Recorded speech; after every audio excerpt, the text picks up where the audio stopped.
Your brain has been failing to clean itself for years. You have not noticed. If you sleep under 6 hours on a typical weeknight, if you have woken up more than twice in the last 7 nights without knowing why, there is a 7-sign ladder running under your body, and you cannot feel it. Most people walk away clean from sign 2. Sign 7 is different. Sign 7 is the morning your heart stops beating before you have finished sleeping it off. Most people listening to this will sleep badly tonight and assume nothing happened. This is what bad sleep does to your body, sign by sign. You think sleep is rest. It is not. Sleep is the only time your body runs maintenance on the systems you cannot consciously reach. The heart's nightly pressure drop, the brain's overnight trash service, the immune system's repair shift, the hormone reset that decides whether tomorrow will be a healthy day or a damaged one. There is a system running underneath your body every night. It does not announce itself. It does not bill you in real time.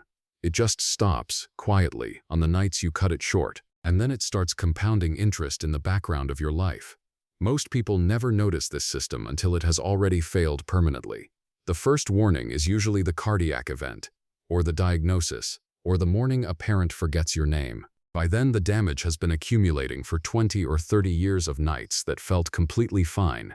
The damage does not happen in the hospital. It happens in your bedroom, on a Tuesday, when you decide one more episode is worth it. 7 signs, each one more permanent than the last. By the time you can feel the rung you are on, 3 more have already broken behind you. Sign 1, the silent failure. This is the sign you cannot feel, and it is the one most likely to kill you. While you sleep, your blood pressure is supposed to fall by 10 to 20%. Your heart gets a 7-hour break, the closest thing to a vacation your cardiovascular system ever takes.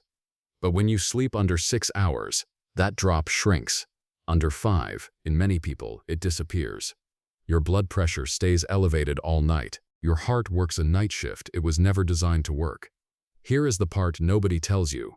Your morning blood pressure at the doctor reads normal. The damage happens at 3 a.m. when nobody is measuring. The cuff misses it. You miss it. For many people, the first symptom of this sign is the cardiac event it eventually causes. After 1 week of under 6 hours per night, your risk of a heart attack roughly doubles. A 2019 meta-analysis of over 1 million adults found short sleepers had a 48% higher risk of coronary heart disease.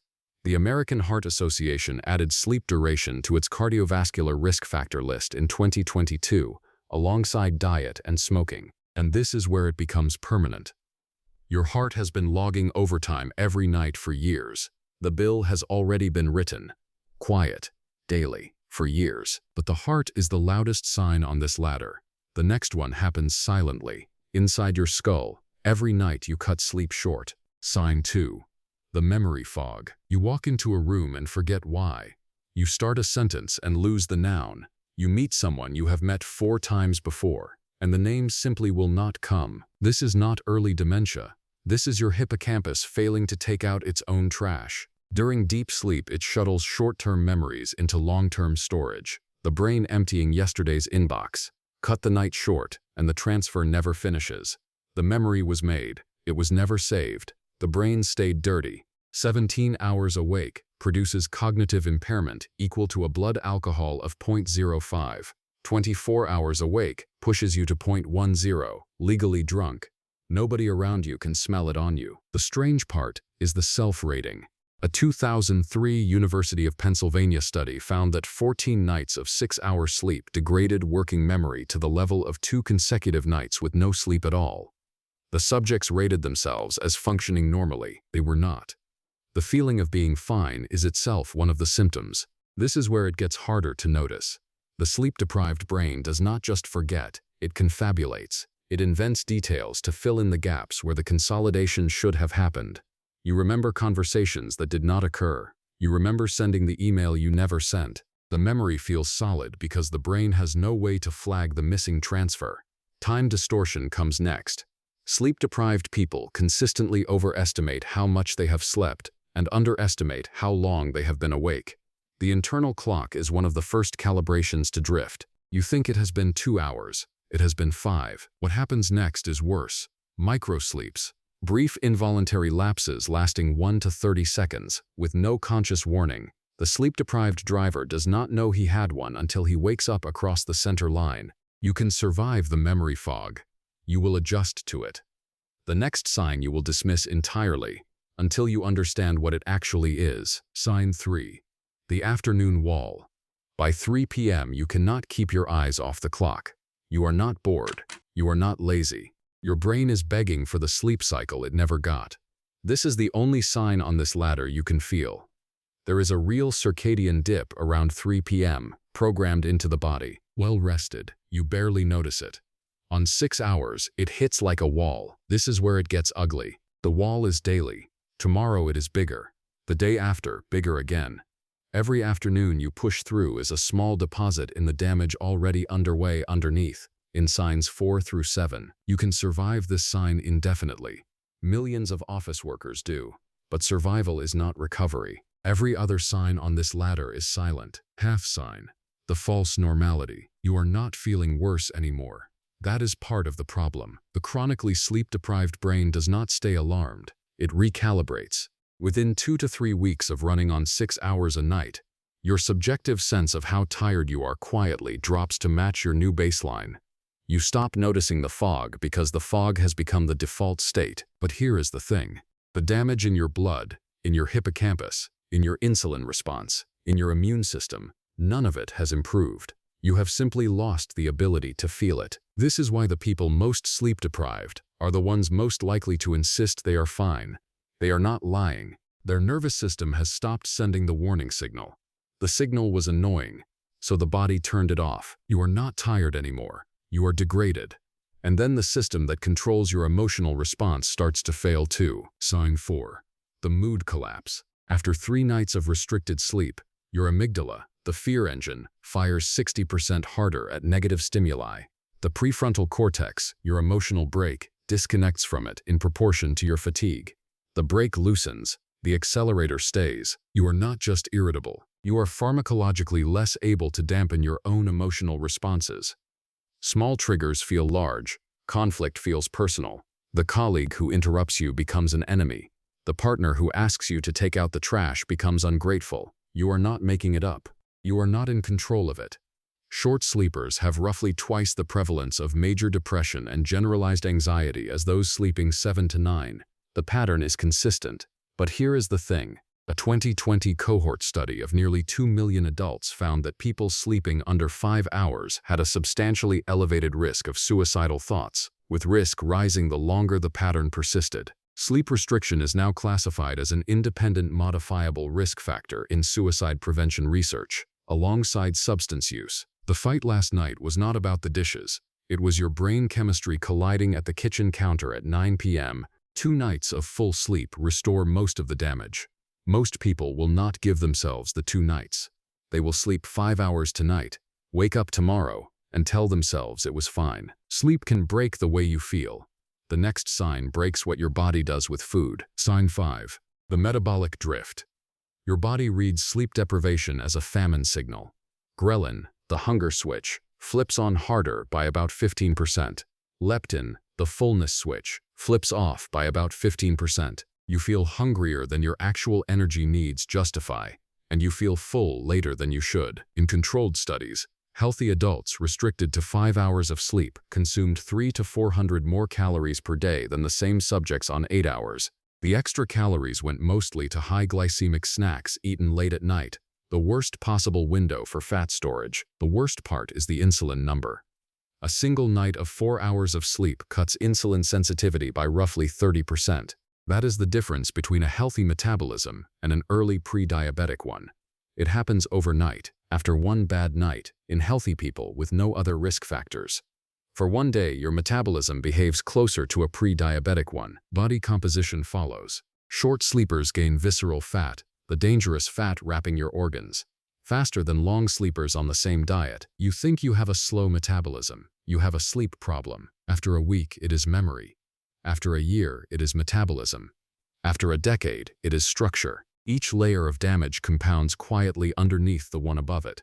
None of it shows up in a routine blood panel. None of it shows up on the bathroom scale until it is already systemic. And the next sign is the one that explains why you catch every cold that goes through your office. Sign 6. The immune surrender. Your immune system runs maintenance during sleep the same way your brain empties its trash. Natural killer cells, your frontline hunter team, disconnect by 70% after one 4-hour night. The hunter shifts go offline. The streets are unguarded. A 2015 University of California study exposed volunteers to rhinovirus and tracked who got sick.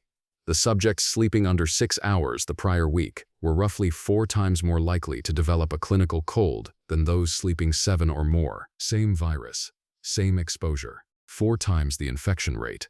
And then the same biology disables your vaccines. Sleep-restricted subjects produce half the antibody response to flu and hepatitis B shots compared to controls. The vaccine works, your body's ability to use it does not, and then it gets quieter.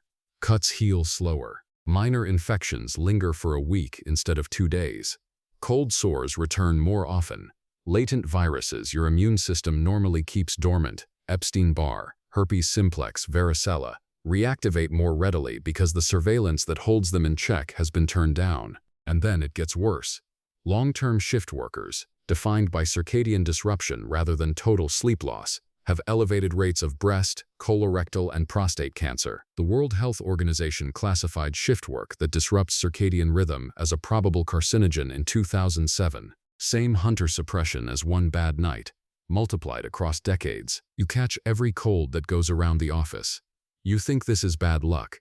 It is your immune system getting 4 hours alongside you. All of this has been the warm-up. The next sign is what all the others have been preparing the body to deliver. Sign 7. The reckoning. Still sleeping under 6 hours. Still telling yourself you are different. You are accelerating toward one of 3 terminal pathways. Which one finds you depends on which organ system was the most chronically starved. The first pathway is cardiovascular. The night shift heart eventually clocks out the wrong way. The morning your heart stops in your sleep is not the moment your sleep debt killed you. It is the moment it cashed in. The second pathway is neurological. During deep sleep, your brain runs its trash service, the glymphatic system, which empties amyloid plaques and tau proteins out of brain tissue. Skip the deep sleep and the plaques accumulate. Adults sleeping under 6 hours in their 50s have a 30% higher Alzheimer's risk in their 70s. The version of you that walks into that diagnosis appointment is missing a quiet decade of overnight repair. The third pathway is everything else, all at once. Type 2 diabetes feeding into kidney failure, or the long tail of sign 6, decades of immune suppression showing up as cancer. For most people sleeping 5 hours a night for 30 years, one of these pathways arrives. You do not get to choose which. The worst part is invisible. Sign 7 is not a single event.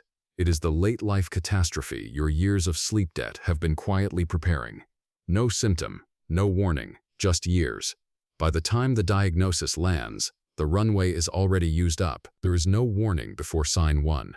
There is no off-ramp after sign 5. There is no recovering the cognitive baseline of a brain that has been sleep-deprived for 2 decades. Most damage does not announce itself. The systems that fail first are the ones you cannot consciously monitor. The heart at 3 a.m., the brain during the slow-wave window you keep cutting short, the immune cells that are supposed to be hunting tonight and are not. You cannot feel any of this happening, which is why almost everyone who is in trouble has no idea they are in trouble. Tonight will feel normal. That is the problem. The brain that decides to stay up 1 more hour is the same brain that has been running on too little sleep long enough to have lost its calibration. The decision feels rational. The decision is the symptom. If you snore loudly, gasp awake, or your partner has heard you stop breathing in the night, get a home sleep study. Untreated sleep apnea is the single most common reversible cause of sign 1, the silent failure. Catch it at sign 3, while you can still feel it. Set a hard wake time tonight and let your body work backwards into a real bedtime.